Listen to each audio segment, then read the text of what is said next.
Do you think your parents weren't supportive of you? At the beginning, they just didn't understand it, you know? But now they do, so now it's great.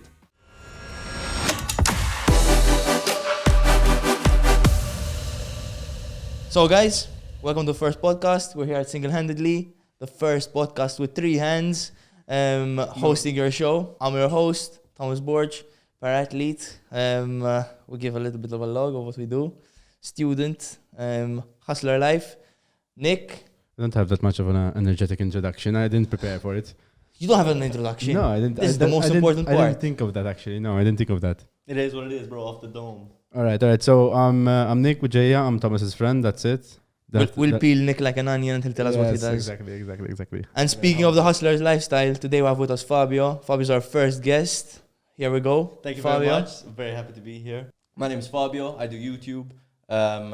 Basically, I run a faceless YouTube channel, and right now I'm starting more. And the premise is creating content that you don't have to show a face behind, and you can build a business around it. And it's exciting, it's growing, and I'm sure today we'll talk all about that and all about everything else, the hustle. We'll Super. get into it. We'll get into it for sure. Let's get it. Should we start off maybe? So wait, how old are you? I'm 21. 21. I'm 21. We used to go to school together for like all our life. Think like if you want to go into some horoscope shit.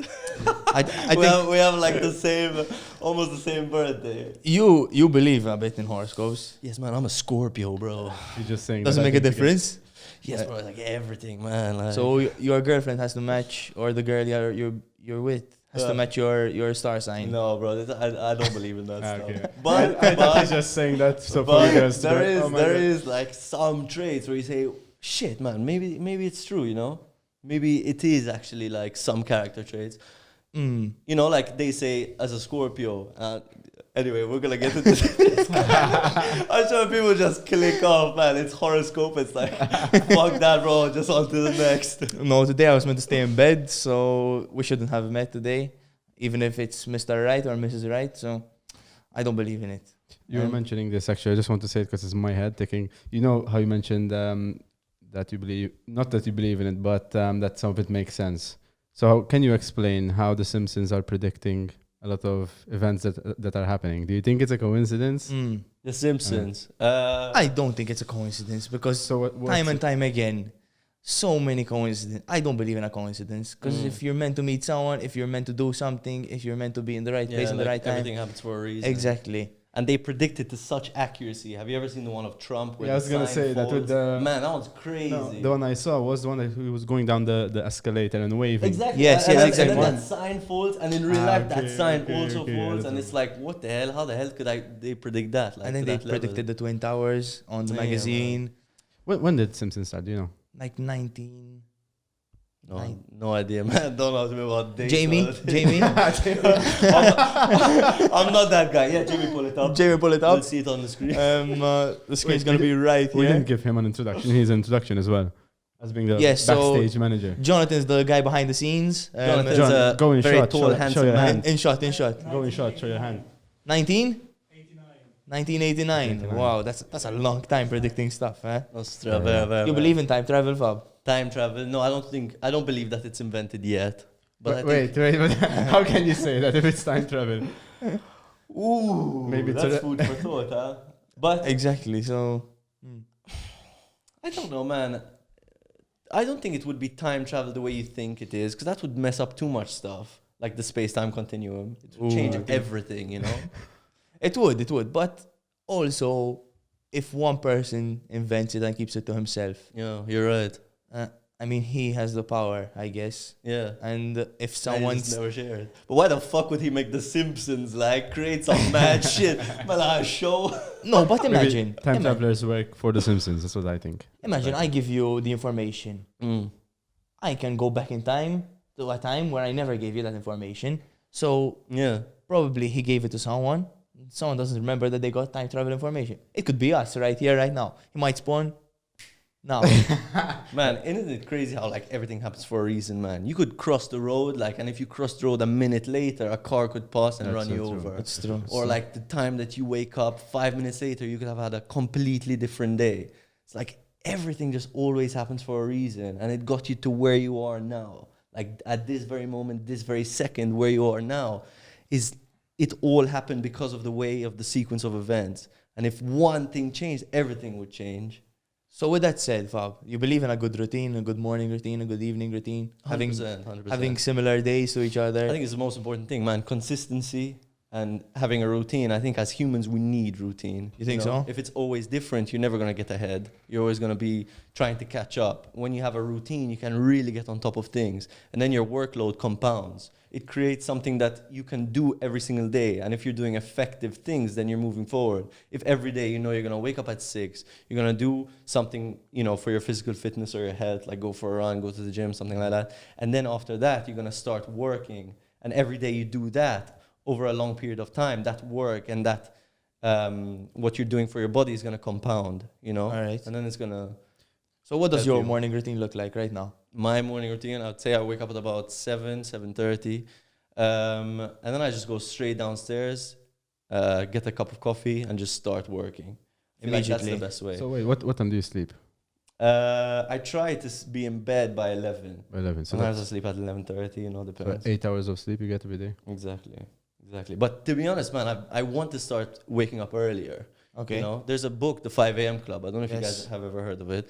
Like, that stuff is really like, I really want to try it. But then it's difficult because you have to balance what time you go to sleep, Exactly. Because if you wake up at 5 a.m., you have to be in bed by like 10 latest. So then you can't really have a social life at night, and meet people and all this stuff. It kind of goes out the window. But you can also tell people to meet earlier and they work around your schedule. So are you social, like going out and all of that, going drinking? Recently, yeah, man. Recently, yeah. I've been trying to, like enjoy life a bit more. When I was younger, man, I spent so much time inside, like all the time, bro. Summer is like all day, all night, just inside all the time. Yeah, I can relate. I mean, that comes if you are kind of type of person to keep to yourself or maybe not so social. And the thing was, bro, when I was younger, I found it hard to relate to people. Like, I always thought that I was a bit different, man. And like the conversations other kids would have, like teenagers, I wouldn't really relate. And it was hard to like really create good friendships. And now I feel like I have an energy and I match with people with the same energy as me, So no conversations were about the economical and financial health of the world. Exactly. We need Jaden in here, We need man. Jaden. Where is he? Jaden. And that's the most important thing, man. You can really create your future. And if you're constantly thinking about bettering yourself, it's inevitable that you are going to better yourself, I like hearing this. This gives really good energy. 100%, bro. Like, And surrounding yourself with the same people will give you more Exactly, energy. man. And I think that's the issue. Not an issue, but maybe when you're young and you're making friends, they're not on the same wavelength, or you're still and you're a still bit- finding yourself. Exactly, as you're well. developing. You don't know who you are. Like a lot of youngsters, they like test out different personalities. I see that And I as feel well. like I used to do that as well, bro. I used to try and like be this kind of guy, like the funny, stupid guy, and see how people react. And if they like that, I would do more of it, or I'll try to be this more serious, pretend not like like when you're young, you really try out different personalities, and then as you get older, you find what sticks and who you really are. I think the problem is that even as a society, especially here where we live, people tend to stick to the same circles. Mm-hmm. And you see people who have been friends for like 20 In years. Malta, man, especially. Like, which would be okay if it's just like a few people out of 10,000. But if those 10,000 people, all of them have had the same friends for 20 years, I mean, I think it creates a stagnant environment. Exactly, man. You know what they say? You're the average of the 5 people you spend the most time with. Exactly. And that is so true. Like, if you spend time with 5 people, all they talk about is furniture. You're going to be the 6th and you're going to be a furniture master. Like, after a year, you'll know everything. How the furniture is built and the screws and the type of wood and this and that. You spend time with 5 millionaires, you're going to be the 6th. 5 losers, you're going to be the 6th. So you have to really pick your circle and watch who you stay with, because it really impacts your life. And one good way to help your circle out is by listening to podcasts, man. I feel like that's such a good way. Because if it's 5 people, the first 2, if you live with your parents, those are 1 and 2. So you're not going to change those. So whatever their ideologies are and blah, blah, blah, you're going to get some of that. But then the other 3, you can really create them the way you want them to be. So if you want to listen to podcasts just about business, so you learn business and absorb some of that, you really can. Mindset, health, fitness, whatever it is, you can become that person because you're surrounding yourself constantly in your ears listening to these successful people or whatever it might be, you become that character, you know. And that's what I wanted to say with the 5 a.m. club. So something which is difficult, I think, is finding 5 people, 6 people or whatever. Yeah. The number is the people you spend most time with to socialize at 6, 7, 8, 9 in the evening, and then you're home by 10. So you go into your night routine, and then you're 5 a.m. you're up and you're grinding, and then you discuss each other's mistakes and stuff like that, which is what I was coming to. Where, I mean, in your line of work, it's you tend to work a lot towards something, but you can only make so many mistakes, which is what I saw Mr. B say, that he surrounded himself by people who have the same ideal. Exactly. We're all learning from each other's mistakes. Exactly. Then it compounds, man. If you're like 3 people and you make all the same mistakes, it's like in a year you work 3 years. Exactly. Because it's 3 people, like it's triple. Oh, it's crazy, man. But then it's hard to find those people to really, like, to actually directly work with them. You know, finding partners in business is one of the hardest things, man. Because you have to find people that complement you but are completely different as well, that you get along with, but their skills have to be completely different. Exactly. If you two have the same exact skills and the same weaknesses, then creating a partnership is useless. You're just going to clash. So ideally, you always should find someone who has the strong point, which is your weakness. Exactly. Which creates That'd a be the perfect best partnership. thing. Like, that's the best secret to a good business And partnership. I think the problem here to find people who are good partners or whatever is just because how small of a community we are and how much we lack kind of this type of mentality. I think we're given so much information from like the American mindset on TikTok, on Insta Reels or whatever, that people start acting in such a way, especially the young ones now, where no one's developing their character truly and finding out their real skills. Yeah. So I think that's an issue later on in life, where people are so exposed to one way without experimenting themselves because they're so overstimulated and not delaying their gratification.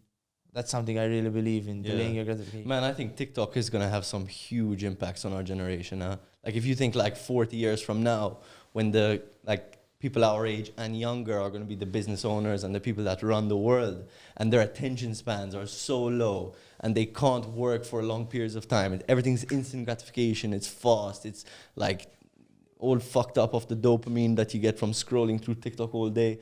Like, these people are gonna struggle, man, to really create something. So what's your screen time? My screen time, about 3 hours and a half. Yeah. And you work from your phone, from your laptop mostly? No, from my laptop. Your laptop mostly. My laptop's probably crazy, but that's work, you know. But I think the end goal is to be able to work from your phone. Like, because if you're working from your phone, then you're fully optimized and outsourced. Because then all you have to do is tell your team member, okay, you do this, and then you do that. And then all you need is literally a phone. Like, top tier level. You never need just a message. Exactly, man. Okay. That's like when you have a team big enough and you've scaled to a level, literally all you need to work from is just your phone. That's And you've always had this hustler mindset, that you've always wanted to be man, doing your own thing. I always wanted to like do my own thing and be different, man. Uni wasn't for me, you know. You had gone for a year in I did. No, I went for 3 months and I dropped out, man. first semester. What did Literally, you man. start studying? I started studying marketing, man. The first lecture that we did, I went in the class and I was like, all right, let me try and do something. Because basically my parents wanted me to go to uni, and I picked marketing because I thought that maybe we'd learn digital marketing. I could do Facebook ads or Google ads, SEO, something like that. You know, something to make some money. And the first lecture I asked, like, so, sir, when are we going to learn about like Facebook ads or SEO or anything of that nature? And the guy goes, this is, no, I don't really like that sort of thing. I prefer the marketing principles.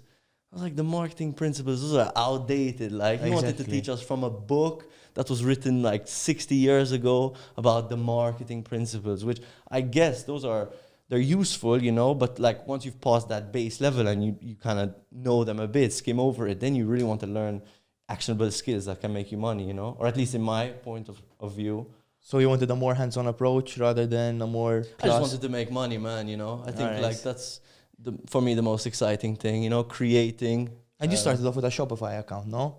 I did, but that was years ago, man. And was that like the stepping stone that you saw, this might be for me, or this might... I mean, I tried everything, bro. I just wanted to make money online. Like, I just wanted to like do something for myself. I tried this thing, man. I thought of this idea. I'm gonna say, let me try gambling, but like really low odds. That was my first business. So I got like, I used to work as a waiter. So I used to make like maybe 700 a month. And so I used to get that 700 and I used to try and invest it in this like betting. So I used to go on these odds that were like 1.01. So like Juventus versus some shitty ass team, you know? And so you're like almost guaranteed that you're gonna win and put like €100 and then win €1 and try and do that 5 times per hour to make like €5 an hour extra, you know? That was my idea. But then all of a sudden you start to get like, oh, Lalo, but if I put €200, I get €2, and you put that 200, and then the odds, bro, like at the end, you're never always gonna win. So then, just to make €3 in 2 days, then you lose 200, bro, like this. The dumbest business I ever thought of, bro. This is coming from experience that you've lost 200. I lost so much more, man. Like, then I said, this is never for me ever again. Like, no type of sports betting or anything. It's so unsustainable, man. And how old were you when you tried this? I was underage, man. I was 17, man. Wait, so how did you? I You have to sign up online, or was it like a, it's strictly confidential. No. I think I can't remember what I did, man. I think I used my brother's ID or something like that. we have good lawyers, so you can talk about anything you want. You know? Yeah, and then I tried to withdraw like years later after I was 18. Or something, I had to update my documents, and they were like, "What? When you first started, you weren't 18. Now we're gonna have to block your account." I was like, "Fuck it, man. It is what it is." You know. And you had to keep the money in there. There was like €5, man. All right. But it's still there. It's still there. So it's fake documents, but real money. Exactly, man. So. And then what was I your don't next touch business that then? anymore. After that, man, I tried Shopify. You know? Alright. So tell us about that. It's interesting for me because I think I can relate to e-commerce and all of that. You've tried it as well. I mean, yeah. It still does it, I think. Yeah, It's amazing, man. If I had to do it today, I think I would really like go in with a different mindset and different tactics and make it work. But back then, bro, I really didn't know much. So what did you? Was it drop shipping that you tried? Drop shipping, man. Yeah, everyone tries drop shipping. It's like we're getting out the hood with drop shipping. Everyone thinks they're gonna make 6 figures like first month. No, but drop shipping is tough, man. It's really tough. Like people think it's a side hustle, but you'd really have to put everything into it and be very creative. That's the thing. I mean, I don't know if you know, but I did e-commerce. I still do e-commerce now. Yeah. So I have an e-commerce brand called Cartable Byte. Free plug. Free plug. Let's go. Within the first, I think, 10 months, 11 months, I had over 100,000 in sales. Yeah, man. Based in Malta, which to me is quite surprising, to be honest. That's I solid. didn't think I. And the I margins, what were the margins? So, 60% profit.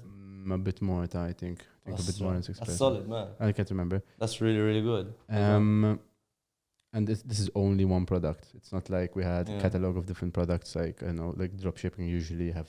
Ton of And it's a different good products. niche, man. You always have to niche down. Yeah. Like that's the thing with my niche. I didn't think it would manage to get the volume of sales. So we got over 5,000 sales, I think.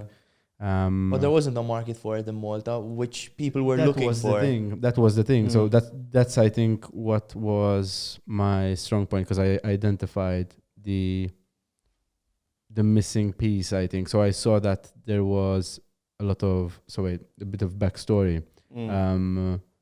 I started that because I quit my initial job that I had. I was working in gaming.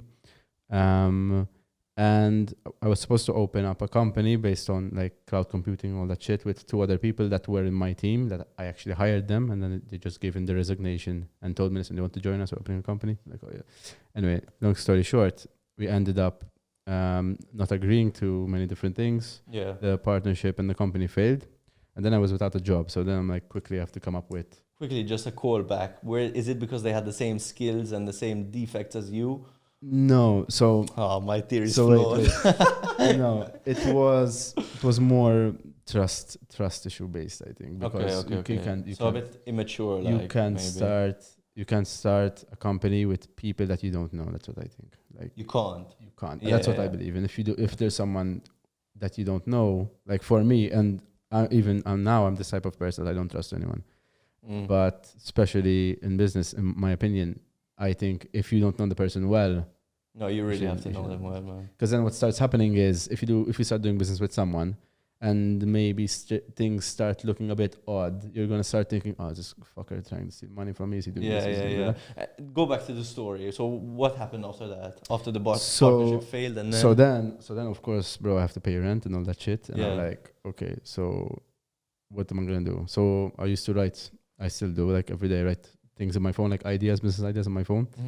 I've been doing it, I think, for 7 years. I or so, did probably, that too, man. For 7 years I've been doing. I think it And- works when you put them on paper, because then you can refer back to them. Yeah. Or add on to them, even when you're on the toilet, when you're cooking. Exactly. It really works. No, it does. And then I was just writing down. Then of course, I'm going through it. I'm like, okay, what can I do?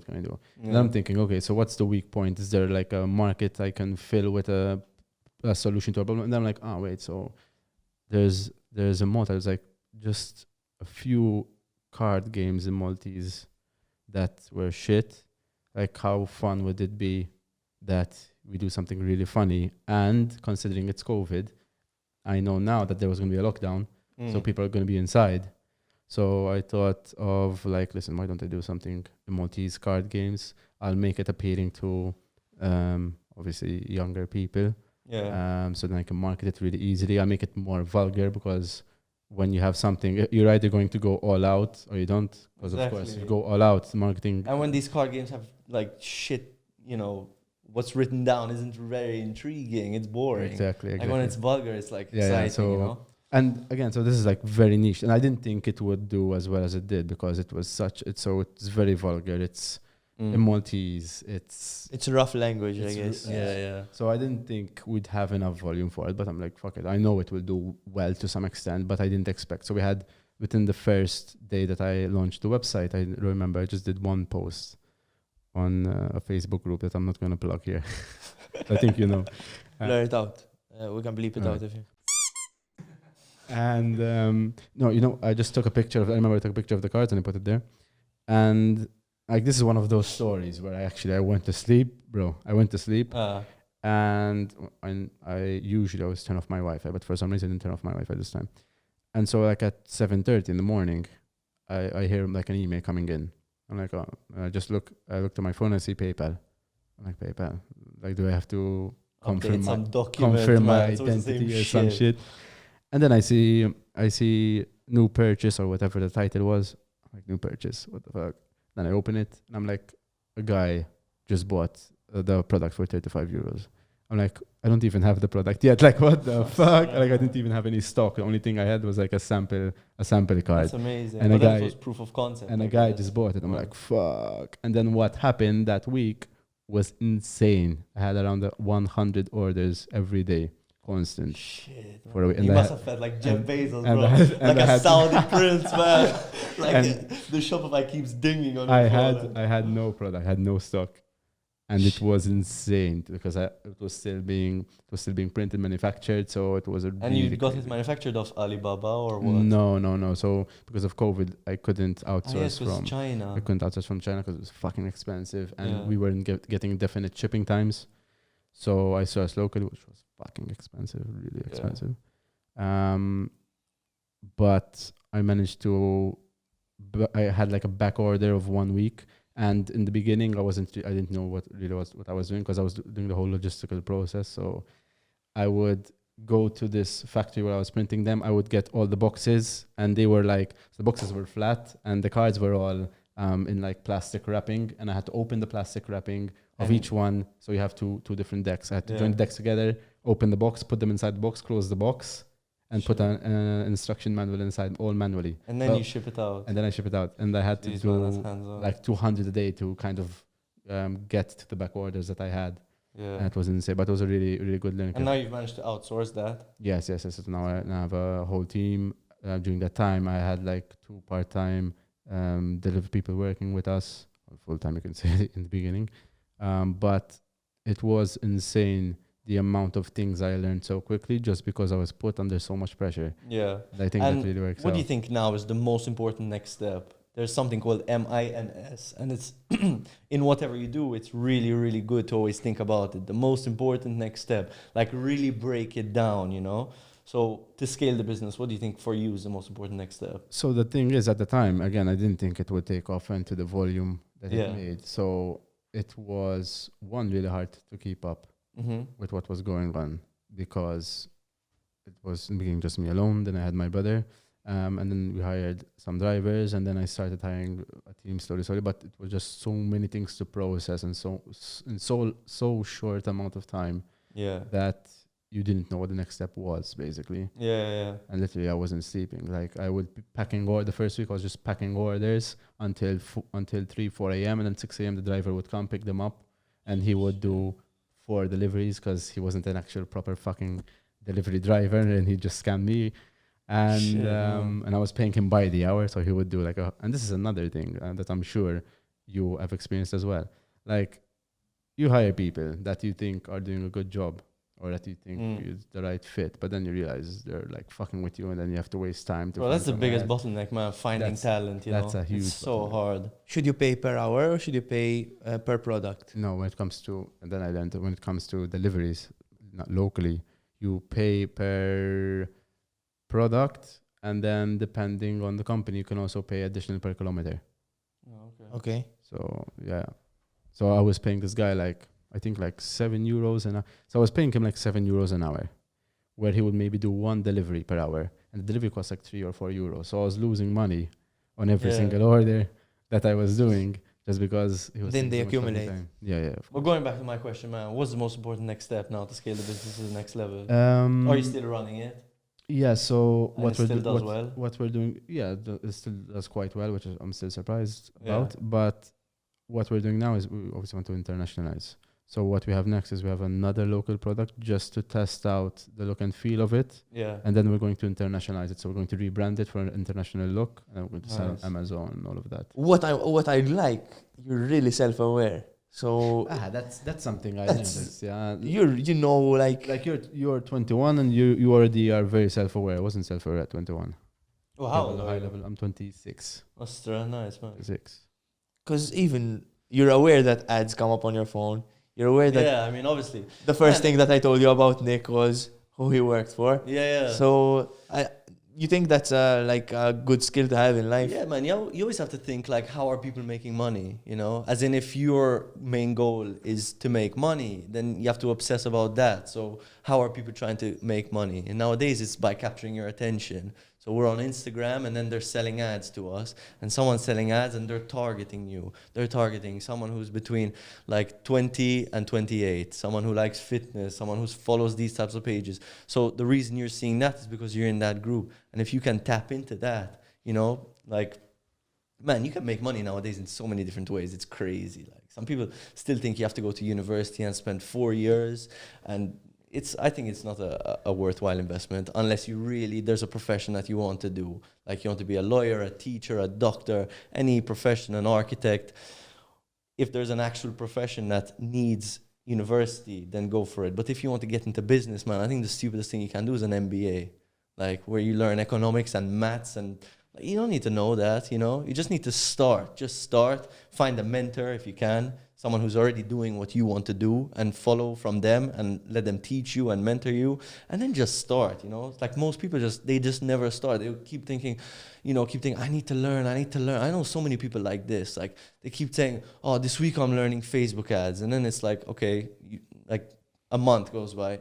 Have you started? Like, you're doing well? No, man, Facebook ads wasn't for me. Now I'm learning like SEO. And it's like, all right, another month, 2 months, 3 months go by. Yeah, man, now I'm trying drop shipping. It's like, dude, just start one thing and just try it. And if you stay consistent, whatever it is you set your mind to, you can do it. You just have to stay consistent, like, Do you think that this mentality could have helped you when you started Shopify? Because you had started it, you said, and you stopped. I didn't have enough knowledge, man. I was young, bro. I was 17, and I didn't know how to edit at all. And I didn't have money to pay an editor. So I was editing, but they were like... What did you say? The clothes it was? No, so I did 2 stores. The first time I sold watches, And those watches, they were good. I tried to do the free and just pay shipping. You know that classic Okay. technique. Really, So I went on YouTube. You know, you search the whole So thing. it's how like to create a $20 store. for shipping. Exactly. I made one sale, bro. It was to India, and the fuck up was then I got a charge back. Like for some reason, it was like €20. So I put in the back of my head like I had to accept something from PayPal, accept the payment, and I didn't accept it for like 2 weeks, and they sent it back to him, man. You know, and then I emailed him, and he's like, "I'm not interested anymore." Basically, I was just an idiot, man, back then. You know, I didn't really understand how the business worked, but it was a really great stepping stone to learn. You know that you really like side hustles don't really exist. You have to really set your mind to something if you want to make it work. So do you believe in passive income? No, I don't. I think when you get to a level, it's more passive, obviously, because you have a team under you. Yeah. But it's still active. You know, you still have to have skin in the game. If you don't, then it's gonna People go walk down the over drain. you. Exactly, and you don't really know what's going on, and then you can't scale it further. You know. So before you mentioned having a mentor and having a mentor being important, do you or did you have a mentor I that had you? a very good friend. His name's Sasha. And at the beginning, he got me into YouTube, you know, because I was trying Shopify and I tried fucking Amazon and I tried eBay and so many different things. But then he was telling me about YouTube and how, you know, when he was at school, he was doing well for himself. And I just kept pestering him like, please teach me. What do you do? How do you do it? And one day he told me. And man, when he told me, like, I went home and that night, like, I couldn't sleep, man. I was turning around in bed thinking, holy shit, like, I could do this, But you he know? told you what? Did he tell you what you had to do, or did he just like give you a pep talk on what? No, he told me, like, the type of, like, what can make money and the type of money you can make, you know? And I was like, what the hell? I couldn't believe it, man, you know? So the first initial reaction was like, I'm this is doing possible, this. Like, this exactly. is possible. It was proof of concept, man. I never met someone who actually was doing it, you know? Like, you see people on YouTube talk about, I make this and I make that. You don't even know if they're really telling the truth and if they make their money from selling courses or actually doing what they say they do. But this guy was my best friend from childhood, and he actually was doing it, you know? He was at school making more money than the teachers. So I was like, what the hell? I need to start this. So then it was just always in my head, and then I started straight away, like the next day, just grinding on it, started my first channel. So how many views did your first video get?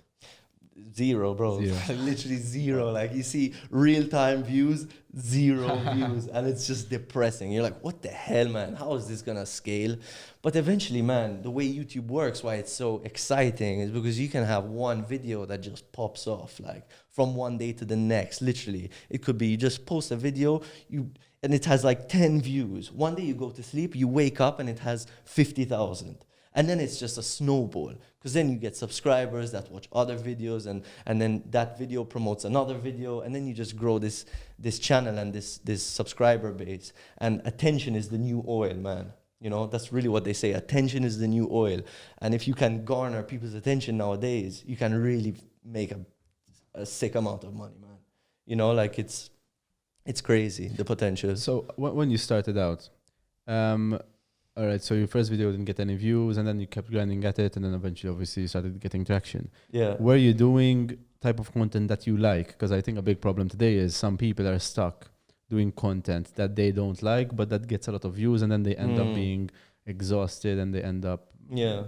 Or, you know, the story, a lot of YouTubers... No, for sure, man, for sure. That's more like for a personality channel. When you're doing it for the money, at the end of the day, like a cash cow channel, they call them, like what I do, I mean, you don't really have to love the type of content, but I still like the type of content, you know, it's stuff that I would watch and I would enjoy myself. So watching your videos back, because one important thing is how long you keep your viewers for, no? yeah, In a video. average view duration. Exactly. Is it, so when you post a video, is there a time limit where you see people already clicking off, or is there... So what makes someone watch the video till completion? Because now, as we said, with delayed gratification, no one wants to watch an 8-minute video. Exactly. People want to watch 15 seconds, Exactly. 7 seconds and that's video. the hardest part, man. And that's the hardest part. That's why, like, you have to really think in the mind of like optimizing every single second, you know. And then, so your editing, first of all, has to be really good, you know. Either you learn editing which is what I would recommend people to do, because at the beginning you don't have money to start, so you have to do everything yourself. But you learn editing, and then you can hire an editor. But you really have to look at every second of footage and every minute that goes by and try to make it as engaging as possible, you know? There's pop-up text, chopping it up, speeding it up. Just try to go with Gen Z's attention span. As soon as it gets a second of boring, boom, you cut it onto the next thing.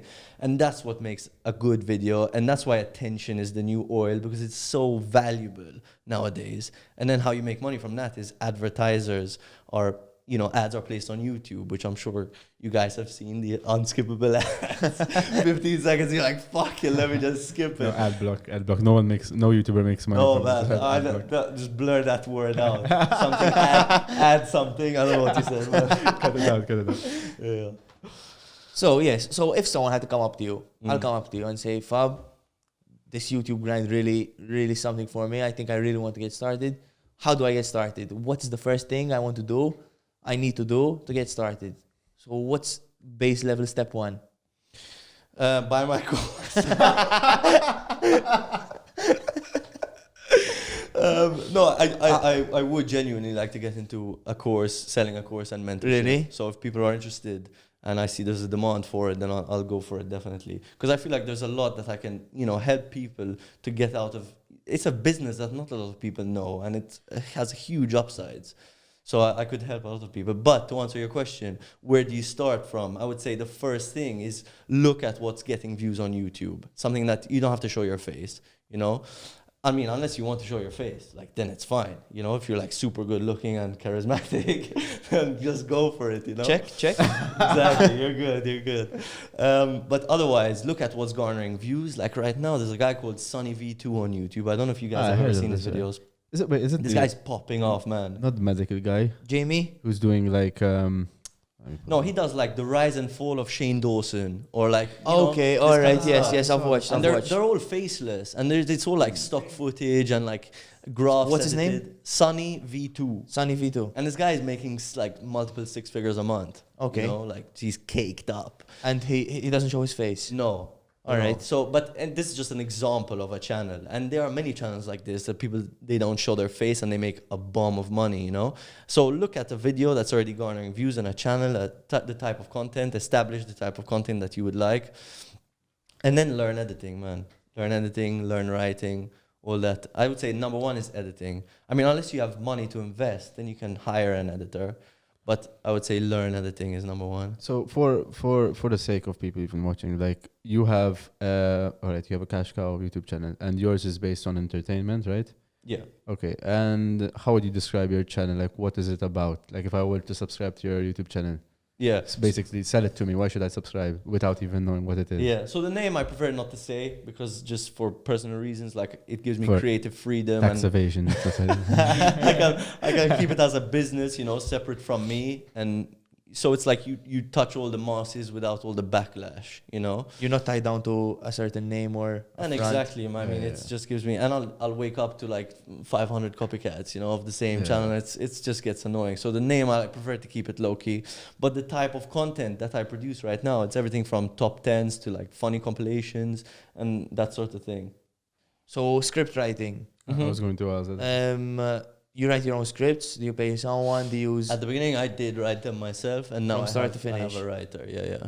All right. And all right, with the new wave of AI, and do you think it's more hostile, the way to write a new script, or is it ideal to still write your own scripts and then possibly use other tools? It depends. I mean, because ChatGPT, you really have to like figure out a good prompt to give it. You know, you can't just write about, or like you can't import an MP4 a video and tell it to write about this video. You know, you'd have to give it a subject. But yes, if it can definitely help you. You know, if you're trying to make a video on like the 10 ways to make money online, something like that, that's faceless. You can ask ChatGPT to give you an outline, and then you build on that outline. And ChatGPT is really good because you can like tell it to add humor or like make it more sarcastic, make it shorter, make it longer. So that can definitely help you in the script creation process. But at the end of the day, you still have to polish it yourself because You it's need to AI add the and it's human. not that Exactly. good yet. You need you know? human touch. How was it in the beginning? So you said you edited yourself, you script wrote yourself. How was it in the beginning to actually write your own scripts? Like, is that something you enjoy, or is it something like you like? No, fuck? I hate that, man. I hate that. Like, I think I'm quite good at writing, you know, like I have an eye for what's good, you know, like, or I don't know, how would you say it? Not an The eye. creative writing. Yeah, I'm creative, you know, exactly. I can tell a good story, you know, so I was decent at writing, but I just didn't enjoy the process. Like just sitting down and actually getting to start writing, it's annoying, man. It wasn't for me. So that was the first thing I tried to outsource, but was the most difficult thing to find someone with my style, you know. Yeah, and so now are you outsourcing that part of? Yes. Now I have a writer. So you found someone who you think does a good job at like basically replicating. And I found someone you. that's better than me. You Ah, know, okay. like that's the most important thing is if you have a business, you can't be the brain and everyone else is under you and they're just feeding off one brain. You need to hire people that are smarter than you. So then you're a culmination of all the brains, you know. If you have 3 smart brains, then it's, you know, you're compounding it by 3. If it's one brain and he's hiring 2 people and all they do is just implement his vision, it's not as good, you know. It's not translating well on camera, on product. Exactly, So and you can't scale as far. Okay. You know? There's always someone better than you. Like you just have to find these people and pay them well enough. And will it reach a point where you do nothing? But I mean, I don't think I ever wanted to reach that point because it's boring. You know, what am I gonna do? Like sit on the beach? Like fuck that. You know, I want to like be hands on and it's fun. Like it's exciting. You know, seeing the views and seeing what you're creating go online and make you money. And it's like I always want to be involved in it. You know. And how big's your team now? It's 4 people now. Okay. And are you one of the members of the team or? Yeah, no, now I basically like manage it all, you know. Okay. So, but until very recently, man, like that's the hardest thing for me was going from being the creative, you know, that it was all my vision to letting go and hiring people. That was like the biggest bottleneck. But are they still so? Walk me to the process for a video idea. Is it something that you come up with? Is it something that the writer comes up with? So that for me to come up with video ideas is quite easy because I've had skin in the game for a while and I know what works and what doesn't. And you can really just replicate what's already working, you know? Like there's always room for the best. No matter what video you see, if you think you can make a better one, then go for it, you know? And you'll be successful in that niche, whatever it is. Because it all comes down to then storytelling. I think everyone has their own man. version. There are some videos, man, they get millions of views and they're so shit. Like you think I could literally just make this video like 10 times better. But why is that, you think? Is it just because of the topic that they're talking about, or is there? No, man, I think just some people are just not that creative. They're not that good, you know, like, or they have like teams that they just pump out auto-generated content, but it's something exciting, you know, like top 10 most expensive houses, and you'll find a video with like stock footage and boring text, but has like 5 million views. And if you can make the same video, but with, you know, drone shots and pop-up text and more visual effects and sound effects and a crisp voiceover and a nice script, you can like take over this guy, you know, like whatever the channel and that video and all the views. So, and is it important to be the best or the first?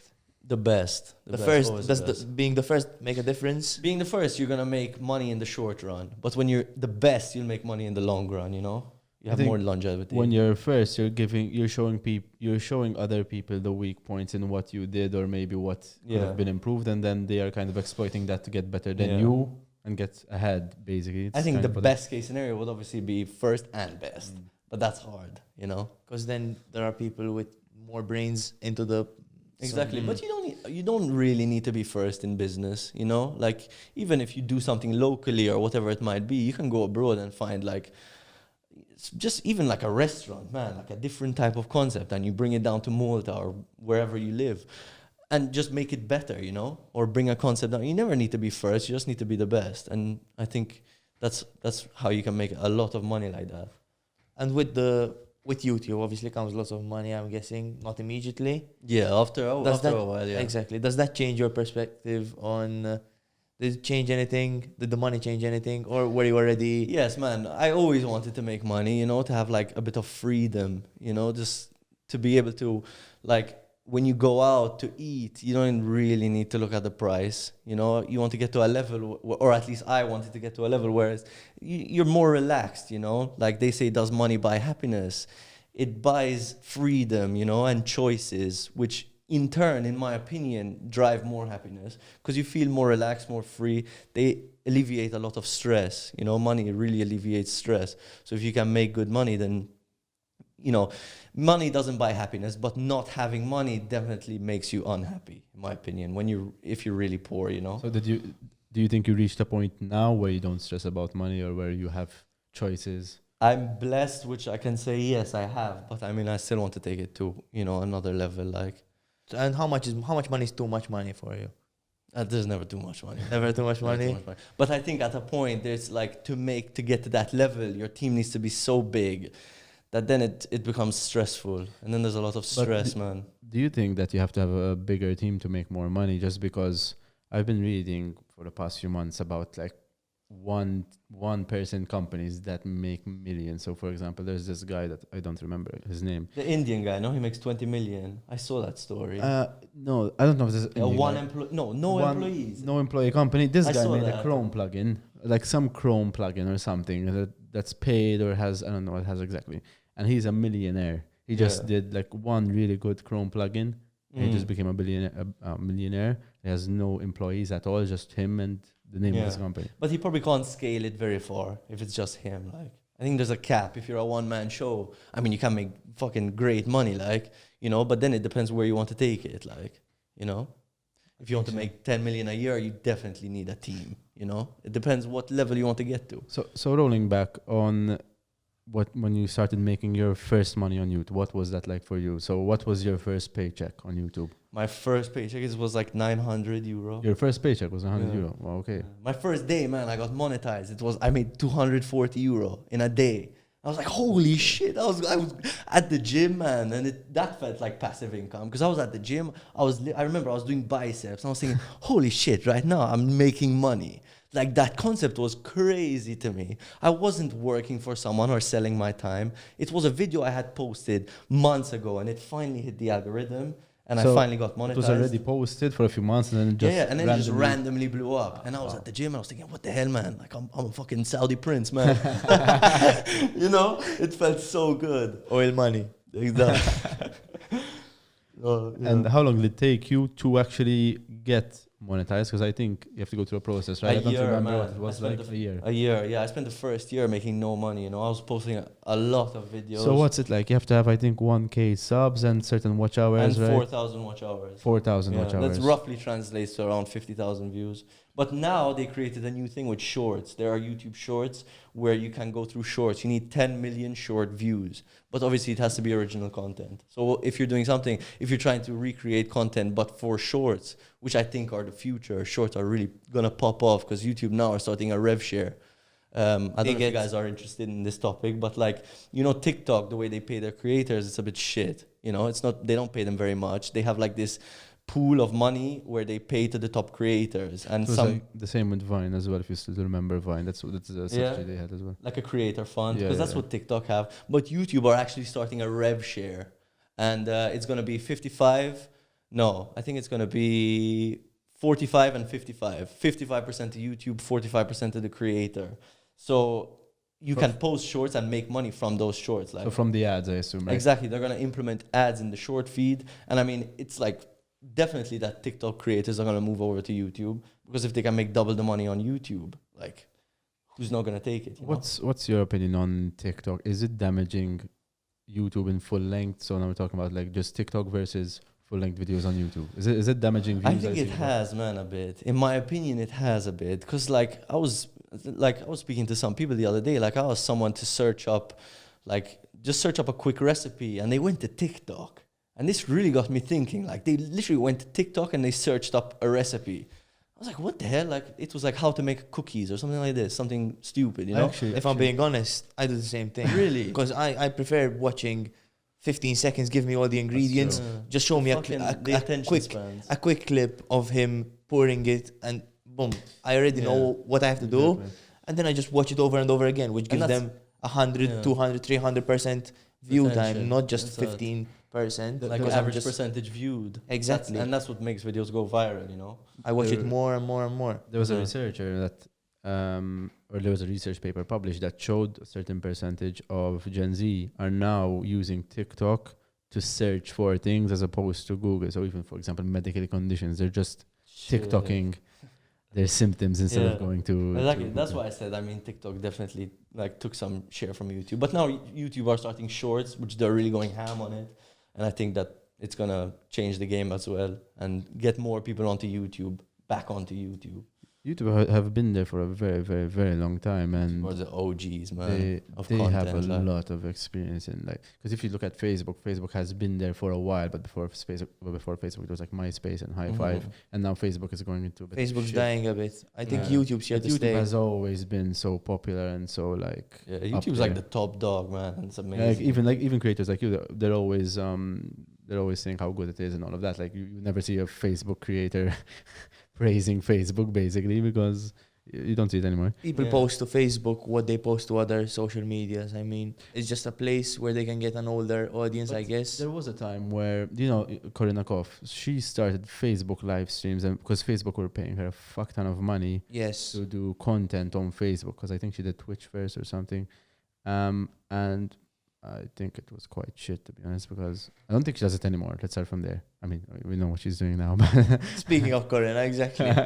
What do you think about OnlyFans, Fab? OnlyFans, man, it's a cash cow. It's crazy. If I was a woman with big jugs, the first thing I'd do.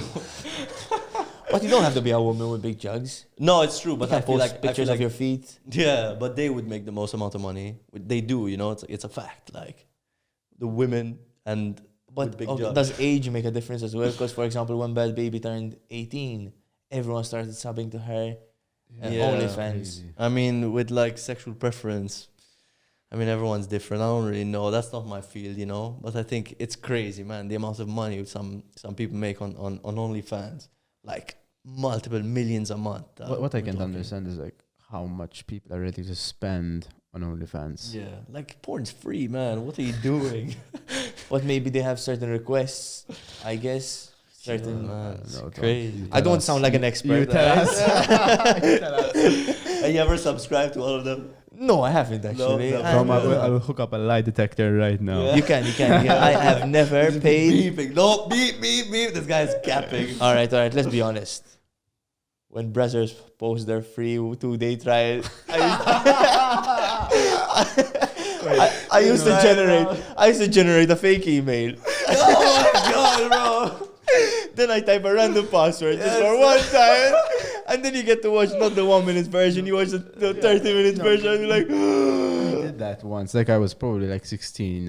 Like Pornhub had a 1 week free trial for Valentine's Exactly, or something. exactly. Those are scams, And man. I'm like, let's see what's it's all about. Like, you always see the banners like click here, get premium, Exactly, HD, exactly. HD, this, that. Like, let's see what it's all about. And then you just go in, man, and just the same videos. Or those games, man. A quiet little town.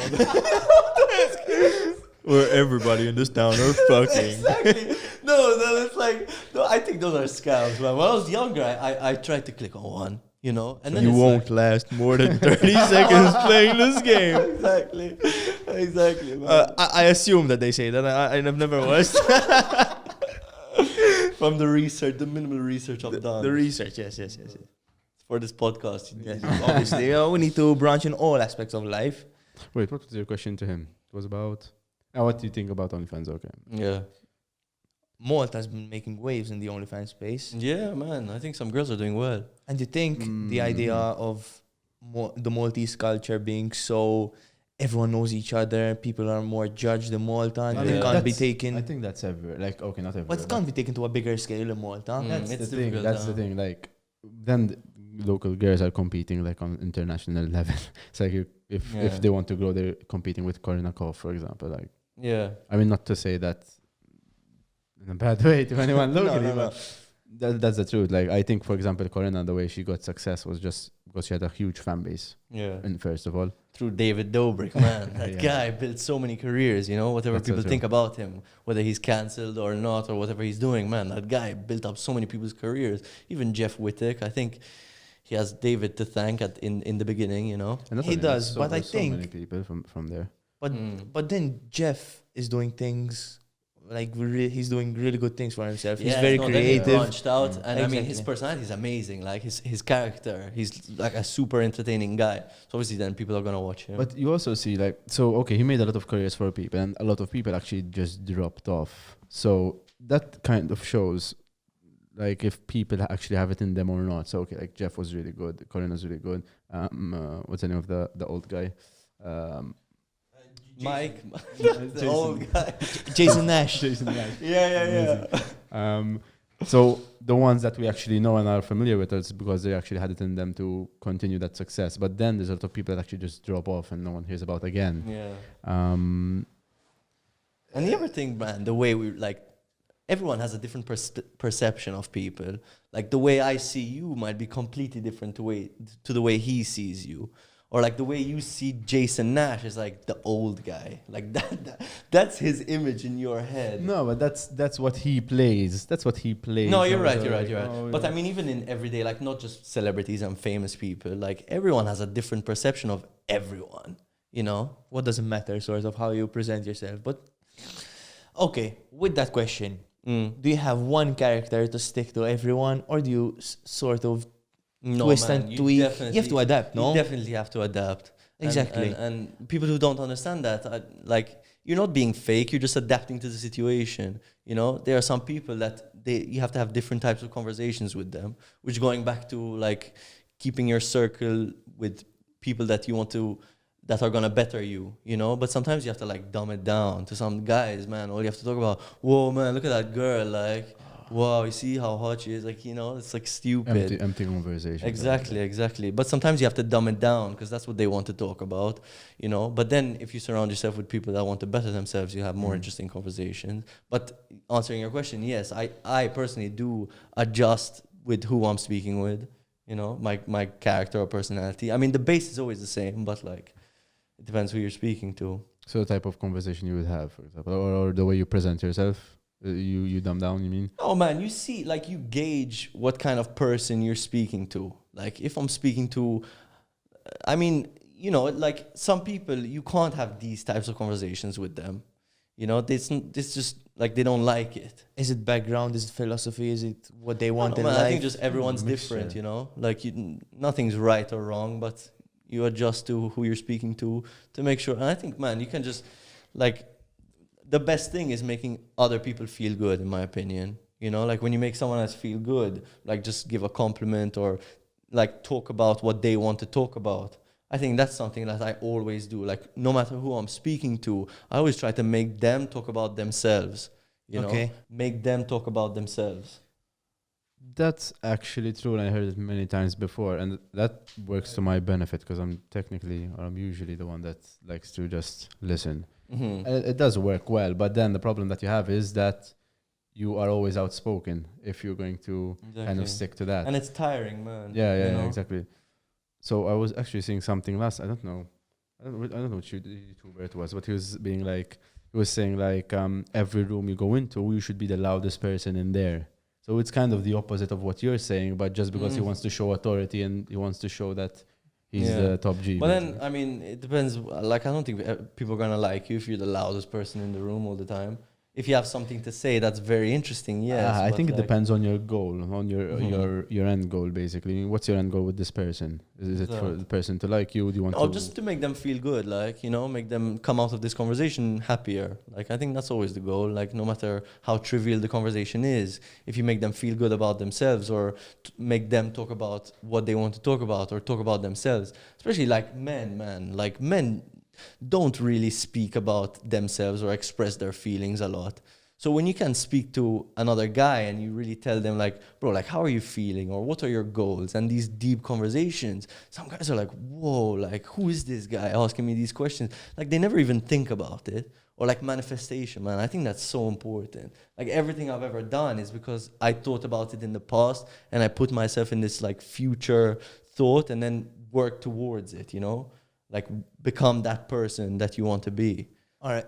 Before we continue on manifestation, to what Nick said. So if you're the loudest, what I see it as, if you're the loudest person in the room, I think it's a good basis to establish yourself. So you're the loudest person when you enter the room. Mm-hmm.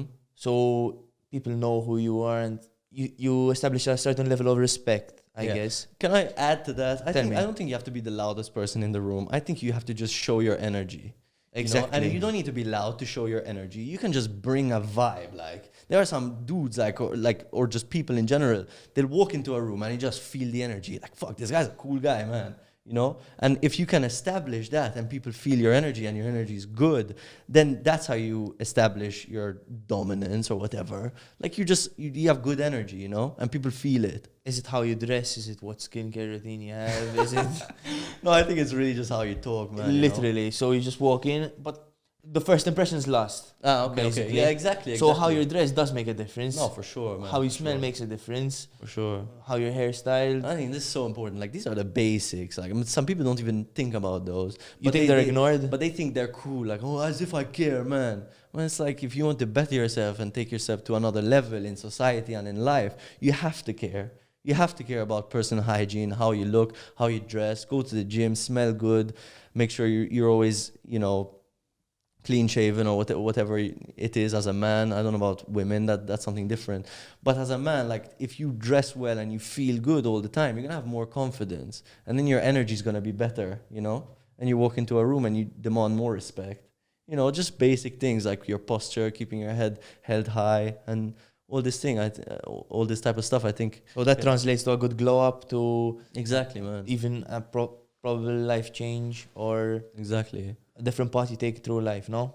Exactly, no. I think the gym, man, as well is like a really, really good place to start for all men. Like you don't have to become a bodybuilder, but if you just start training, it teaches you that anything you set your mind to, you can do it. Like you can go from the skinniest guy or the chubbiest guy to becoming really fit and seeing your body in the mirror change like day after day and month after month, year after year is really inspiring. It's like, holy shit, I did this. My past self did this, Like then you look at yourself and you're like, wow. So it's like proof of concept that you can invest in your future and you can create anything you want to do. Whatever you set your mind to, you can do it. And it's the same with business, with love, with life, with anything, All right. So with the gym, seeing results isn't very easy. No. If I had to come up to you, I once started the gym. I've been going. After 3 weeks, I wasn't feeling it. I stopped again. I have no idea what I'm doing when I'm at the gym. Yeah. What do you tell these people to do? For example, how do you tell them to get started? How do you tell them to continue or How do building up? Exactly. How to keep motivation as well? This is just buy my course. No, but even for example, We want to rev share from that actually. We all created just a lifestyle course. No. I think the first step is just research. You have to do some research, and research doesn't have to be boring. Just watch some videos about like full body workout routine. Learn a bit about diet. Your calories in versus calories out. This is like basic stuff, but you can learn this stuff and realize that your body's a machine, man. Like you can lose weight like this and gain weight just as easily. It's literally all about calories in, calories out, and the right exercise.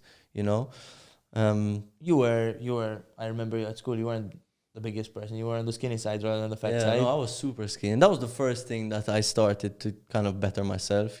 So picking up the fork was one of them. exactly. Because it's not. Yeah. If you're used to eating just one meal a day, Yeah. getting into the mindset of eating 2, 3, 4 meals a day. No, man, but even when you're skinny, like, and you're naturally skinny, you could be eating 4 meals a day. But like Alright. your genetics, you're just a skinny guy. So then you have to eat like 8 meals a day. Man, I used to like go to bed and like throw up before sleeping. Like I was obsessed with the gym when I was younger. Now I've transferred that into like business and I really want to grow the business. So I'm not as obsessed with the gym. I just train to be healthy and eat well to feel good. But when I was younger, man, I was really obsessed. Like that was everything I wanted to do, I wanted to be bigger and get more respect and more confidence. So I used to do everything in my, like, everything possible to become bigger. And So was the gym a translation to how you present yourself in the business and how you speak to people? it gave me now- confidence, man, Exactly. 100%. Like, and I think confidence is the most important character trait you can possess. And when if you you're a speak to confident someone, exactly. When you speak to someone, and for example, this is what I think. This sounds really stupid. Say it. But when I'm really confident speaking to someone, or when I'm a bit laid back on how to speak to someone, I'd say with first impression, I can beat this guy up. Or No, I'll lose if I you're take him on a right, man. fight. With men, that's what creates like tension in the room. When you both think that you could take each other on. You think Like, so? that's when you like clash, Isu. But I don't know, does man. everyone think about it like that, or I is don't it? think, but I never think about like fighting, man. No. I think like fucking dudes that all they think about is fighting. Like you see them in Portugal and they go to clubs and shit. They're always But that's a aggressive, different. man. Exactly, that's a different story. But Like, bro, just like let's just be happy, man, and all like be more positive and better ourselves. These guys that all they do is go to Portugal and pick fights and fucking they think they're so cool, man. Like that's not really not important. If you take that energy and you put it into bettering yourself, then I think you're gonna get much further than just strictly like alpha male type shit, you know? that's food for no. All right, so someone. No, but your perspective makes sense. Like I get it on a base level, man. If you think about it, we're primitive, man. You know, if you see someone who's 6'7", like caveman times, bro. That's Exactly. what like they used to like, ooh, and you just see the guy's bigger than you. Ooh, you have like more respect for that guy. Like Exactly. 5,000 years ago, you know what I'm saying? When we were living in caves and shit. but no, I think it's more important being an intellectual weapon. Exactly, man. I think yeah. And is it more important to be an intellectual weapon or an academic weapon? That's deep, huh? Because people, all right, certain groups prioritize being better in school rather than being better outside school. Yeah, But you're not going to be in school all your life. yeah. So carrying out conversations on the playing field, so when you're outside and playing, they're not going to translate from books. Yeah. If you're going to have a fight, you're going to sort it. If he fouled me and there's no people watching, you have to stick up for yourself. Exactly. No, for sure. And I think lack of experience, for example, being homeschooled. You agree with homeschooling, maybe? I don't know, man. I think school, the best thing about school is really like Making friends, I guess. the social aspect of it, you know? Exactly. Learning to be confident and speaking to guys and girls and teachers, and then you learn respect with the teachers and what happens when you get in trouble. Like they keep you in after school, so then they're taking up your time and it's not what you want to do, which translates into the real world. You know, if you commit a crime, the police come to take you. So school is really like a dumbed down version of society. You know, they teach you the basics of society and you really learn how to communicate with people, and that's what it's really useful for, in my opinion, not like just the subjects. So do you agree with I think right now legally it's like until 16, right? It's still Go to school. exactly. No, man, So for do you agree sure, with for that? sure. The I think secondary. till 16, 100%. Like, even if you're learning stuff that you think is bullshit, like algebra, that you're never going to use, you know, you have a calculator on your phone, it's still important because you're like working out your brain. You know, when you're doing these big sums, it's like a brain workout. I think it's very important because it disciplines you as well. Exactly, and discipline. No, exactly. Because okay, you don't want to do it, you don't know how to do it, but you're problem solving. So it's like kind Yeah. of setting yourself up for the future, investing in yourself for the future, like you were saying as well. Exactly. I agree with that a lot. But I think what you won't agree with is the way education is taught in schools. Because you mentioned it briefly before as well. Like the education system right now, like you were saying, I don't think is. It's behind, man. It hasn't caught up to the times for sure. And is there a reason for that? I don't know, man. I think unis are a business. You think they want to keep us dumb?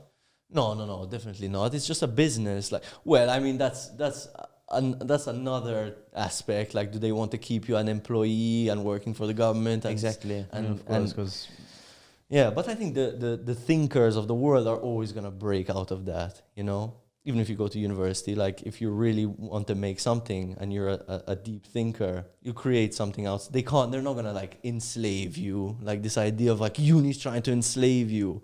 I don't really believe in that, because if you really have the willpower not to be enslaved and you want to create something for yourself, then you will, you know. Hit it. what's your profit like monthly? Monthly, about 50K a month. 50K. Yeah. After you pay. I mean, Expenses. is the tax man watching? Depends. And are you Maltese or are you from a Caribbean island where you don't pay tax? I'm from Cyprus. And man's done his research. Done his research. Yeah, Cyprus is sick, man. It's 1% tax if you're a business. 1%. I think Estonia have something as well. Estonia, if you register, because Estonia you can register online. Like you can register your company online. You don't even need to go there. Yeah. And I think their tax is something like Cyprus as well, like 1% or another. And then Dubai, man. I really want to move to Dubai, man. Really? 0 taxes. It's crazy. For me, I think that's the next step. Moving away. Because, like, if you think about it, the money you make, like, to make that extra money, you'd have to really scale up your content. And if you can just save on taxes.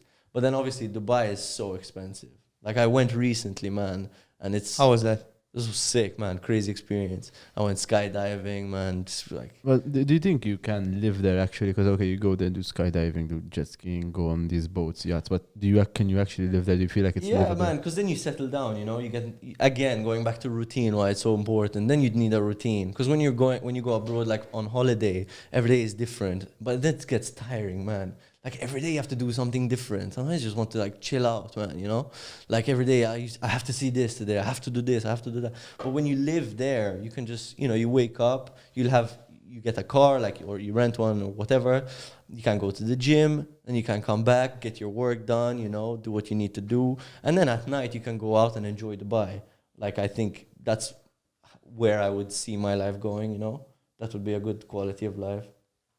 All right, with YouTube, now that, I mean, do people know that you're making that amount a month? Accept the tax, man. Yeah, the tax man knows and he takes a big chunk. Uncle Timmy. Does how much you make affect, for example, certain relationships with your friends, with girls, with people around you? Do people's perceptions change when they know how much you make? Yeah, I mean, that's why my circle right now is really, really tight. Like it's really close, you know. I meet the same people and I meet them often, and they're really good people, you know. And I know that they like me for me and not for the money you make. As that, or even, bro. I mean, I don't even make that much compared to what's possible out there. I want to take it to a much higher level.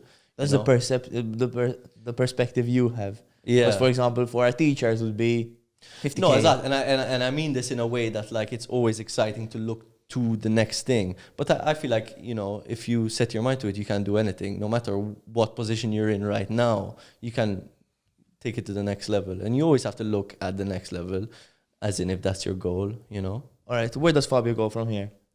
Next year, 5 years, 10 years. What do you want the message to older Fabio to be?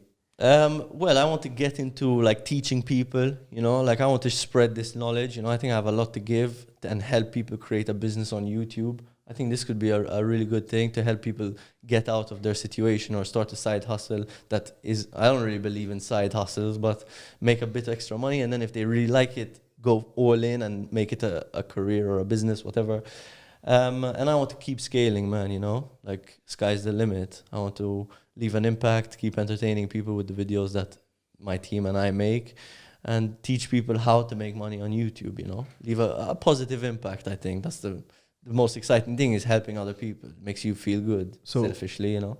5 years from now, do you still see yourself creating YouTube channels? Yeah. So more YouTube channels, different content, I assume. Exactly. And like if all goes to plan, a proper team, you know, a proper team to handle everything. Because with the team I have right now, I need to expand much more to create more channels. Because this team runs one channel, and one channel is quite hands-on, you know. But to create more, I just need more people. And so starting a new channel now for you, would you create the same content? So like, would you be in the same entertainment niche, or would you consider doing something completely different? No, I think I'd pivot to something different, you know. So you're in many different baskets, and then you can reap all the benefits of different niches. And if one goes up and one goes down, then you have a really stable income. Do you feel like you're going to kind of start from scratch because it's a new niche? Like, okay, you're not in the entertainment niche anymore. Maybe you're doing, I don't know, automobile or something completely different. But then, I mean, the beauty of business is when you have a bit of money, you can hire experts. You know, so you can hire someone that already has experience in a type of content or niche, or a really skilled editor in this kind of video, like a story, or, like what I was telling you before, like Sunny V2 style. You know, if I had to start another channel. Yeah. And what would a message to younger you be, or someone who's young watching this and saying, "Man, I really look up to Fabio right now." Probably That'd be flattering. No, I think this man, guy. just- This I watch YouTube every day. I know so much about YouTube videos. and you can do it, man. You can do it. Like, anyone can do it, man. You just have to set your mind to it and really, really believe in yourself and believe that it's and enjoy it as well. I mean, if you really hate it, then it's not gonna work. But if you enjoy the art of creation, if you're like a creative individual, you can really make something out of it. A message to younger me, I think, would be keep going, you know, double down, like never, you know, stop, never think you're the shit, you know, always just keep going, keep your head down, keep grinding and protect your energy, man. Like, man, recently I've been thinking about this.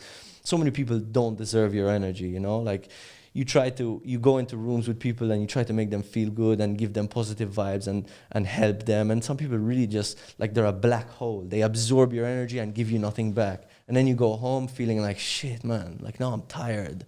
And you just gave all your energy out without getting anything in return. But then when you meet people like you guys, or like my close circle of friends that want to better themselves, then you share each other's energy and you bounce off each other and you can take it to the next level, you know? And you can really make something. So protect your energy, you know? See who you're spending time with. Is it worth it? And yeah, I like this. Tell myself. Because Always protect your energy, man. And you have good energy, bro. You know, you're a cool guy, and you want to make people feel good as well. You're that kind of Definitely. person, even you know. So yeah, protect your energy and make sure you're giving it to the right people. That's what I would tell my younger self, because I spent so much time trying to make friends with these people, man. Even at school, like always trying to make friends, and like fuck 'em, man. You know, if like they don't vibe with you, if the energy doesn't match, just you'll find other, man. There's 8 billion people in the world. The problem is when you're at school, it's like it's tight. It's always the same people. You see them every day. You think like if you don't get along with them, shit, like I'm gonna be lonely. But in the real world, there's so many people, and you'll find people just like you. You know, depending what your goals are. If you want to better yourself, you'll find people just like you. You just have to keep looking and protect your energy and make sure you give it to the right people, you know? some people, for example, wouldn't want. Some people have, like Nick was saying, people have years for 10, friends for 10 years plus, 20 Yeah. years plus. Is that something which holds that holds back people from expanding their limits? No, Mhm. because I'm friends with you for 10 years, 20 years, 30 years, whatever Mhm. the number is. Maybe our friendship should have ended 15 years ago, for example, long ago. Yeah. I don't want to hurt your feelings because I'm doing law Yeah. and you're doing hustling. Yeah. I'm a used car salesman.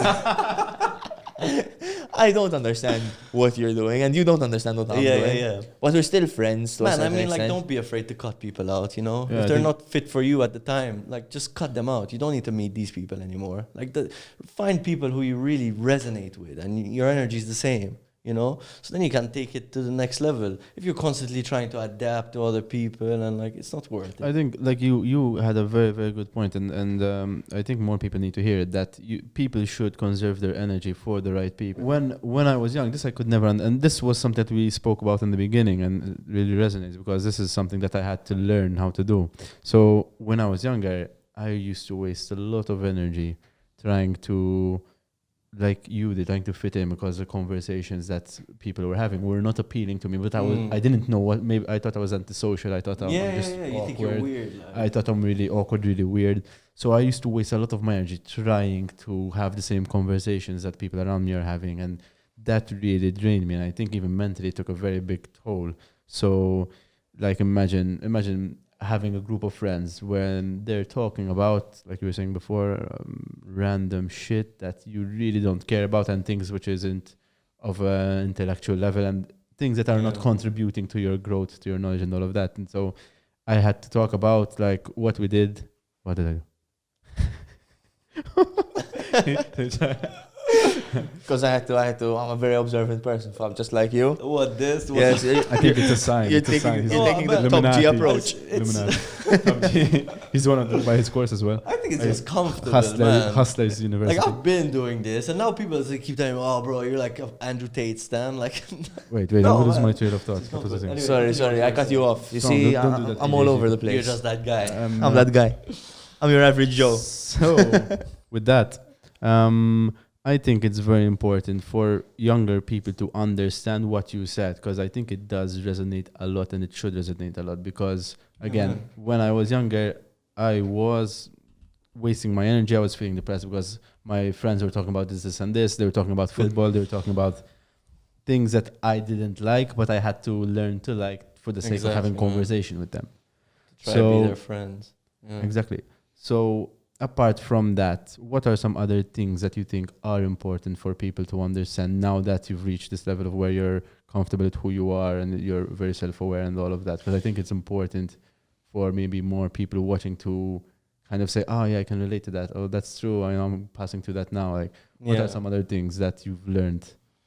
I think, man, like to find yourself, it's going to take time, you know? But number one is always protect your energy. Number two is don't worry about what society puts pressure on. Like a lot of people say work-life balance, you know? And I feel like for the beginning, when you're building, there's not going to be work-life balance. You're going to be grinding day after day after day. But that grind is exciting. But some people think in the back of their head, shit, I'm working too hard. Like, I need to take Saturday and Sunday off. No, you don't. Like, if you want to work Saturday and Sunday and like people are saying, oh man, you're working too much or this and that, just keep doing what you're doing, because you need to have consistency, you know, and you need to continue to work, go with your instinct. Like if you feel like working, then work. Like even if you're working 40, 80 hours a week, just like if you're good, just continue doing it, you know? You don't need to take these weekends off and work-life balance and this and that. Fuck that, man. Just grind and then eventually you'll get to where you want to be, you know? And then when you feel burnt out, then take a break. That's how I work personally. Like I grind till I can't anymore and then I take a break. And I think for me, that's what has worked for me. Nothing's like if I say, okay, I'm always going to take a Sunday off. Some Sundays I'll really feel like working, you know, I'll have the itch and the creativity to work. And it's like, oh, no, today I can't work. So just give in to your natural feelings, I would say. Right, okay. Yeah. I mean, it depends. If your natural feelings are just lazy out all day, then don't. But as in, like, don't worry about this work-life balance thing when you first start building. Because even a lot of people used to tell me, man, when I first started YouTube, they'd be like, what are you doing, man? You're not getting that many views. You're always working. Like, even my parents, they didn't really understand it. You know, they were like, you're going to start making money. Like, I was a year in constantly making these stupid videos. And they were like, what are you going to do with this? But then eventually it took off, and then you can prove people wrong, you know? And so do you think your parents weren't supportive of you? At the beginning, they just didn't understand it, you know? But now they do, so now it's great. And that was... So wait, now, do you live with your parents or no? Not I still do, yeah. And how did their perception change? I think it's just because they saw you actually making money at a point. Yeah, I mean, they saw me making money and being like... loving what I was doing, you know? I never wanted to go to uni in the first place. I always wanted to start a business and do something that I was passionate about and that I saw a future in. And like waking up and being excited that you're building. Every day you're building, like more views, more revenue, more this, more... It's so exciting, man, you know? I think it's the best thing, progress. Like not the end goal, not when you're looking back when you're 60 and you're worth however, you know, amount, whatever your goal is, and you look back and you think I've made it with a cigar on the beach. That's not the end goal. What's fun is the progress, you know, when you're in it, when you're grinding and you don't know if like tomorrow everything is going to go away. But it's exciting, you know, you get an adrenaline rush from all this, like, and I think it's motivating as well. Sorry, Tom, I don't know what you asked before, and I don't know if I asked a question on top of your how you question. want to scale the podcast? Yes, Yeah, okay. So So I'm professional. everything is in nice, neat columns and shelves and super. So, all right, we're just getting started. Podcast number 1, probably the best podcast in the world right now. Exactly. With 3 hands. Exactly. So, podcast number 1, we have the block footage. So, what we took right now. Mm-hmm. How can we scale it to people who watch, who go on their phone for 5 seconds, 10 seconds a day? How can we make it appealing to Instagram, just a post? How can we brunch? Get 2 hot girls, kick us off, put tits in the thumbnail probably. You won't believe this happened. First of all, you have to be on as many platforms as possible.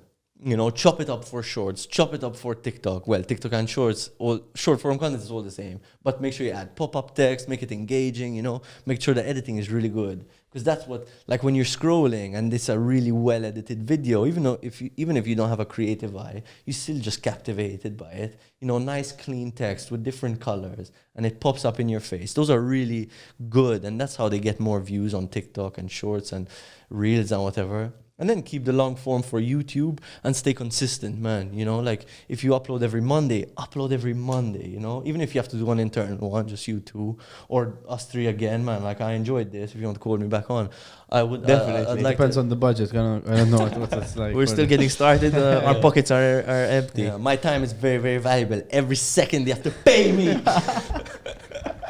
This is Dan Pena. I had a side question.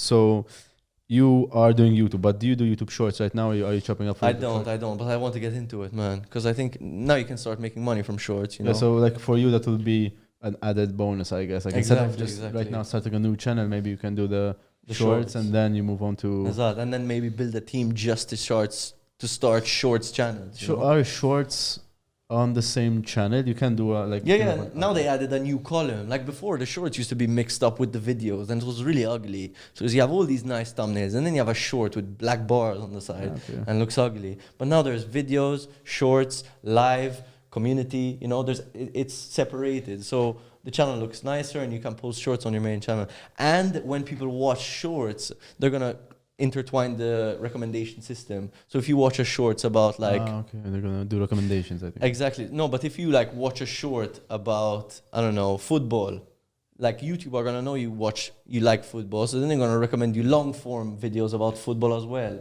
Where in the past they didn't. You could watch shorts about the most random shit, and your long form recommendations will be completely different. I think that's a huge advantage that YouTube have over TikTok. Huh? It's like Exactly, man. It's like a huge, and man, they're by Google. Like Google's a another Goliath, man. That's another thing, because they have the world's biggest search engine so far. We don't know what TikTok is gonna do, but Yeah. TikTok's growing, but because even if I want to find a new song and I just say na na na na na na na and I type it like that, you can find the song What? just like Actually, I didn't know. I've done it. I don't know how many times. Dun dun dun dun dun dun dun, and I just look up that. I space out the duns, and I get the song. Yes, I'm a consumer. That's a big problem of mine. I consume lots of content. You consume and you learn, though. You have to always be aware of what you're consuming and why you're consuming it. Exactly. Always think about why is this getting my attention, and can I do the same to other people? You know. But if you go on your phone right now, you go on TikTok and you just say, you just write da-na-na-na-na-na, and I just type that da-na-da-na-da-na-na. The song will come up of da-na-da-na-da-na-na. Or try find the dun dun dee dun dun dun dee dun. Like try find the name of that song. We'll try it out right now. I think there's just a guy like working at TikTok and Google who's always coming up with these and just typing them to make these sure that you rhythms, get like man. But Jamie, check it out for us, because I don't have TikTok, because yes, right now it's exam season also. I'm still a uni student, and I can't watch too much TikTok because I know myself, I know my limits, and I know I'll get consumed. yeah, for sure. If I'm being completely honest, I still watch YouTube Shorts. I still watch Insta Reels. So my attention's somewhere else. It didn't change anything. Time for one more topic. All right. One more topic. 12 Nice. Yeah. Can I ask a question? Yes. Here's the mic. I hit my face with the mic before. When starting something, Yeah. you won't see results No. immediately. How do you keep motivated? He's not paying attention. No, I don't think you didn't ask that. No, I don't think we went into detail. He said you have to work, but How do you stay motivated? yes, when not seeing results? In business or in the gym or in anything. I think it's everything. Anything. You have to have a long-term goal, man, and you have to really see it through. You know, have a vision of where you want to be and where you see yourself. Like manifestation is really important. You know, like see yourself in the future, and then every day you wake up, even if you don't feel like. There's gonna be days where you don't feel like, but you need discipline. You know, so you keep doing it even on the days you don't feel like. And you know, it's hard sometimes. You really don't feel like, and you're not seeing results or whatever the case might be. But you have to just stick with it and know that consistency beats anything else. You know, hard work beats talent when talent doesn't work hard. So This is the first quote on my first post on Instagram. really, We're throwing it back right now. Yeah, that's good. Well, that's interesting. So yeah, I mean, just knowing that you have a long-term goal and having like purpose, you know, knowing that it's something that you care about and every day you're striving towards it. I think that's how you stay motivated. But then again, every day you can't be motivated, but you have to stay disciplined and consistent. That's what I was going to ask you actually. Have you ever felt how do you say Burnt out or what? burnt out? Yeah, like have you felt burnt out or like, oh man, I can't do this anymore? Or in the beginning, like he was kind of saying, Maybe this isn't for this me. isn't for me, like I'm not getting results, whatever. I did, man. But what helped me was I had like a friend that I knew from childhood, like someone close to me that like, or just there was proof in the pudding, like that this could be done, you know. And I hope I can be that to someone else, you know, if they're watching this and think like, Ostia, this isn't working, this isn't for me. Like, if you stick with it, it will work if you stay consistent. Like, there's no other way for it to go. If you post consistently, like week after week, good quality videos, eventually you're going to pop off. Like, I have no doubt in that, you know? So did it help having someone who's been through all that you've been going through, that you could see it through more clearly? Yes, but I didn't ask him like these deep questions, you know? I didn't want to like be the guy that's like always, oh, bro, tell me what you did. And like, I'm feeling this, I'm feeling that. I didn't want to be a burden. Like, Okay. he just showed me that this is what I'm doing and I'm making good money. And I was like, that's enough for me. Like, you know, like now I'm going to grind and I want to do it as well. So, yeah. So, but would there be some mistakes that, would there be any mistakes that you would have probably done, that you would have been like pulled out from a bit earlier, maybe? Yes. Yeah. No, as in if I know now if I knew then what I know now, I'd have made it much faster, you know, grown the channel much faster. But when you say that, like, what do you mean? Is it like the people that you know, or the No, like process? the type of content to create and the type of editing or how to hire an editor, like no one teaches you this stuff really, or the algorithm, how it works. That's why I'd like to actually like help people and maybe create a course or something like that. I think I'd share a lot of value in it. Super. I Yeah. think that's a good start, no? And last question for you guys: are you happy where you are right now, and what's your goal for the next 5 years? Ooh. We'll start how with, the turntables. We'll start with Nick. No, I think I have a lot going on actually. I have a lot of, because diagnosed ADHD, first time coming out publicly. Sorry, Nick, that I made a. Well, sorry to hear that, man. It's okay, I make one-handed jokes. No. So like, I think I- most people have ADHD, man. I think it, like nowadays, but I think it's like a superpower, man. Ostia. yes. So yes and no. If you know how to control it, then it is a superpower. And it's, I like to have a lot of things going on, because I can relate to you, like having nothing to do, like sitting on the beach and whatever is fucking boring. God, man, I you need a dread that. purpose, like. So, I just want to be in a position where I am happy with all the things I have going on, and I'm not a person to stick to one thing. I hate that. Good stuff. And you, Tom? So I think if No. Am I happy? First question. Like, are you happy? Are you content where you are now? Like, I don't believe that you can ever be happy, because It's a very good answer. I like it. I think I'm a person who always wants more. mm, I never settle for, all right, I have this podcast, but it's not enough. Now I want it to be the best podcast. I Yeah. want it to be but it's progress, man. exactly. So you're enjoying are you happy, as in, are you enjoying the process that you're going through? Obviously, you could have started years ago and now be in a different position. But here, right now, in the present, do you feel content? Definitely. I mean, Yeah. we're so much.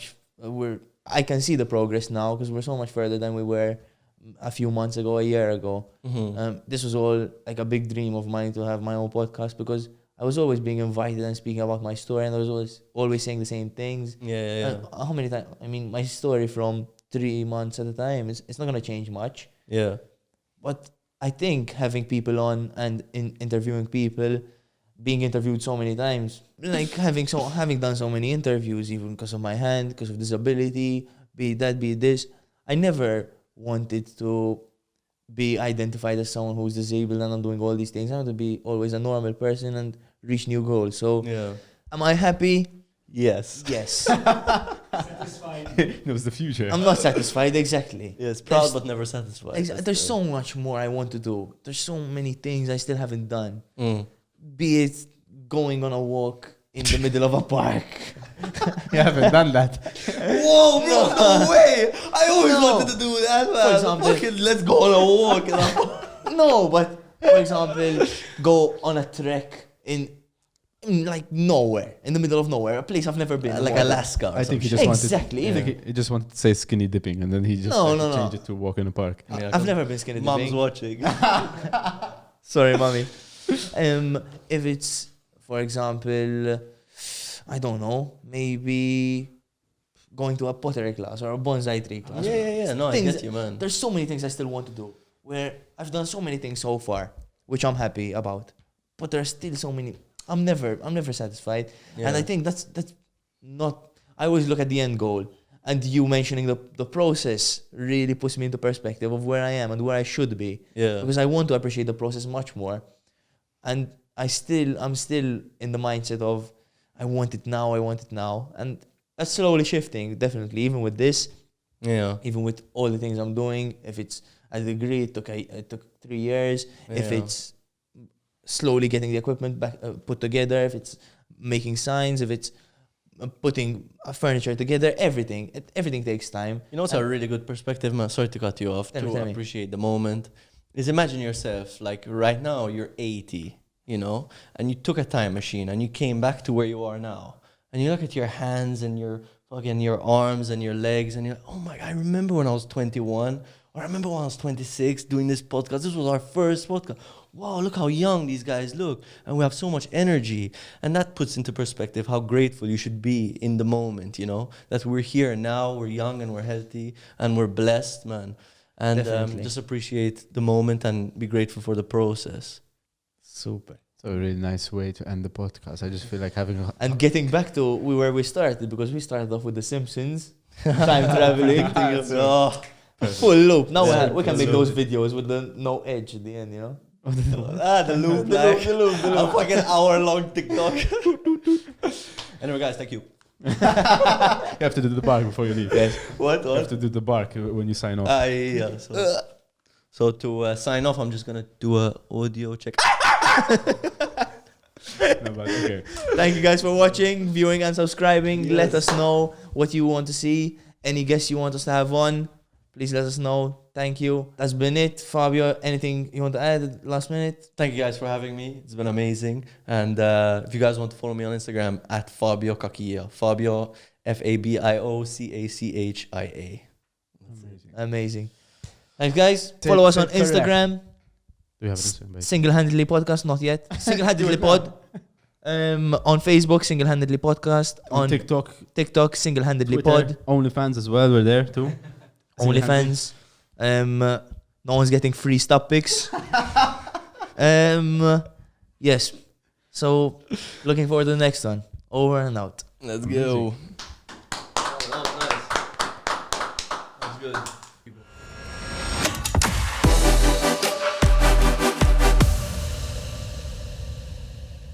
Hey guys, this is the Single-Handedly podcast. This is your first podcast with 3 hands as your host. I'm your host, Thomas, I'm Nick. and we are going to be interviewing people with different and varied backgrounds, all to your pleasure.